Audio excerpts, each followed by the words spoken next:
Song of Achilles by Madeline Miller is a tawdry romance that, like the Trojan horse, uses myth to inveigle its way into literature. When you look at the novel from a bird's eye view, all the hallmarks are there. Like Twilight's Bella Swan, Patroclus is only significant because of Achilles' affection for him, and not for any particular feature of his own. Much of Miller's style, when it is not cut to the bone and full of truncated lines like a Hunger Games novel, is caught up in sensuous dialogue about skin. In this age we are in of mythical revival, with superheroes and modern revisions of myth, Song of Achilles offers little, if anything, beyond the romantic angle. It does not use mythology as a tapestry in another medium, like the video game Hades, nor does it offer an interpretation that transcends its subject matter, breathing life into it, like the 2019 film Portrait of a Lady on Fire, in its retelling of Orpheus and Eurydice. Instead, Miller's novel chooses satisfaction and comfort over erotic bittersweetness, producing a work that could never hope to supplant or even supplement its source material. You can tell that Song of Achilles is a romance most notably by its methods for stopping erotic attachment. Chief among these is the obvious mother-in-law, but both Patroclus and Thetis, Achilles' mother, largely have their hands tied to the will of Achilles. What is more effective may therefore seem to be the Trojan War, yet this does little to the characters. There was an opportunity for Miller to use Achilles' growing violent power as a way to discuss the growing unease in Patroclus, and indeed, Miller mentions as much. But this too is wasted on an ending which is largely already decided.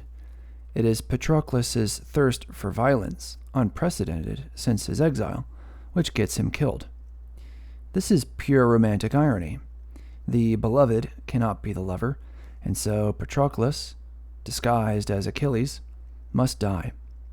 In order for love to endure, there must be space between the lovers to dance. Patroclus gets too close, and upon his death, Achilles gets too far. Achilles becomes the cicada, and consumes until he himself is consumed.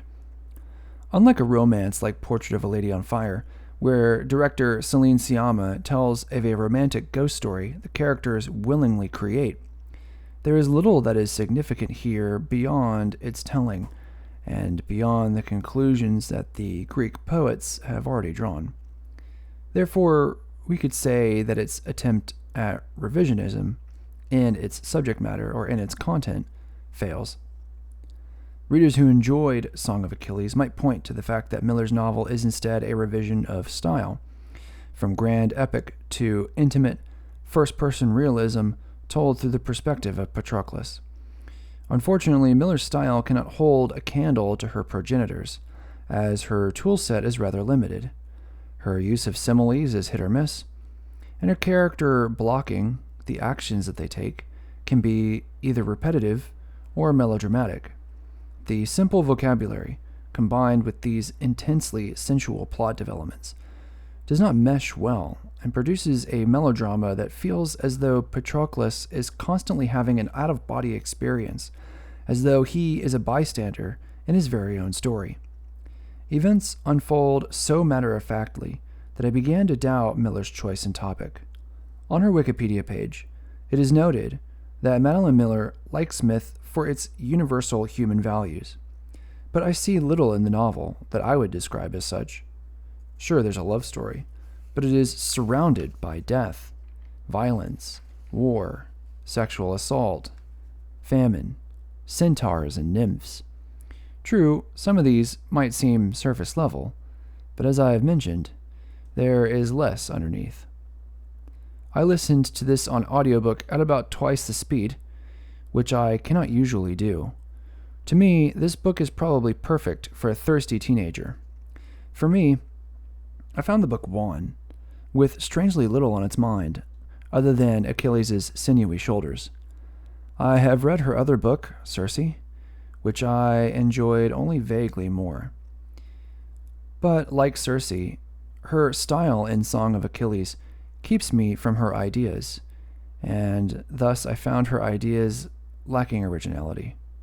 Thank you for listening.